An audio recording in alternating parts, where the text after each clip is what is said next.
नमस्ते दोस्तों, आप देख रहे हो फिल्मी कीड़ा। आज हम बात करने वाले हैं जॉली एलएलबी 3 की। फिल्म की शुरुआत होती है राजस्थान के एक असली छोटे से लोकल कोर्ट से। यहाँ से पूरी फिल्म का मूड सेट हो जाता है। फ्रेंचाइज का जो टोन है, थोड़ा सैटारिकल, थोड़ा रियल, बिल्कुल जस्टिफाई हो जाता है। ओपनिंग मोनोलॉग आता है और सच में रोंगटे खड़े हो जाते हैं। सबसे बड़ी बात, ये फिल्म टिपिकल हीरो एंट्री पर डिपेंड नहीं करती। ये प्रॉपर सिनेमा की तरह ढंग से शुरू होती है। पहले कहानी, फिर हीरो, फिर फिल्म की कहानी रूरल से अर्बन हो जाती है और ट्रेजेडी से कॉमेडी में स्विच हो जाती है। ये स्विच बहुत ही स्मूथ है। अब होती है अक्षय कुमार की एंट्री। फिर आता है पहला कोर्ट फाइट सीन। यहाँ जो जिरह होती है वो कॉमिकल भी है और लॉजिकल भी। हंसी भी आती है और बात समझ में भी आती है। यहाँ से जॉली वर्सेस जॉली का पहला कंफ्यूजन शुरू होता है। दोनों जॉली यानी कि अरशद वारसी और अक्षय कुमार एक दूसरे की टांग खींचना शुरू करते हैं। इससे फिल्म का प्रेमाइस सेट हो जाता है और आप सोचते हो अब देखते हैं आगे क्या हंगामा होता है। सच कहूं तो कहानी में आग है, काफी इंटरेस्टिंग बनी है। डायरेक्शन एकदम टाइट है और गाने भी सीन के अंदर ऐसे इंजेक्ट किए गए हैं कि फ्लो टूटता ही नहीं। मेकर्स ने ओरिजिनल कास्ट को रख के दिल जीत लिया। सौरभ शुक्ला जी का आना यानी कि नॉस्टैल्जिया पक्का। फ्रेंचाइज के सारे महारथी वापस आ गए, यानी कि मस्ती अलग ही लेवल की। गजराज राव की एंट्री और उनका मोनोलॉग सीधा सिग्नल देता है कि यही मेन विलन है। बाद में उनका एक सीन आता है जहां वो अक्षय कुमार को ऐसे खरीदने की बात करते हैं कि पूरा का पूरा माहौल चटपटा सा लगने लगता है, क्योंकि अक्षय और गजराज दोनों की एक्टिंग जबरदस्त है। फिल्म में अत्याचार और विलेनी का जो रियलिस्टिक दिखावा है ना, वो यूनिक है और बहुत पावरफुल भी। बिल्कुल सीधी बात कहूं तो स्टोरी ओवरऑल वही जोन में है जो पार्ट 1 या पार्ट 2 में थी, पर इसका एग्जीक्यूशन एकदम नया है और मजेदार भी। जिस ट्विस्ट का इंतजार था वो मिलता है।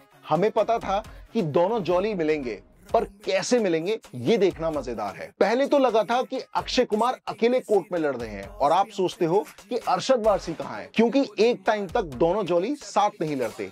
पर कहानी जॉली वर्सेस जॉली से जॉली एंड जॉली तक आती है।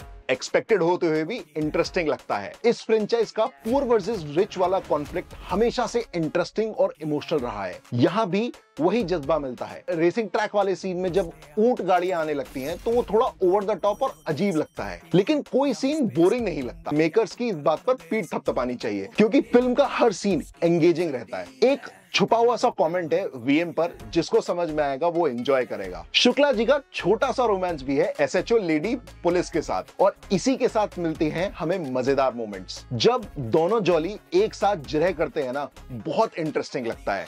वैसे भी ये फ्रेंचाइज कोर्ट की जिरह के लिए ही फेमस है, इसी के लिए तो लोग इसे देखने आते हैं। अगर आप कोर्ट के टेक्निकल रूल्स का थोड़ा मजाक बनते हुए देखना बर्दाश्त कर सकते हो तो आप इस फिल्म को डाइजेस्ट कर लोगे। एंटरटेनमेंट का लेवल हाई ही रहेगा। जज और दोनों जॉलीज का एक रेस्टोरेंट में मिलना, ये सीन मजेदार रहेगा और देखने लायक है। फिल्म में ट्रेजेडी से कॉमेडी और कॉमेडी से ट्रेजेडी का स्विच बहुत मजेदार है।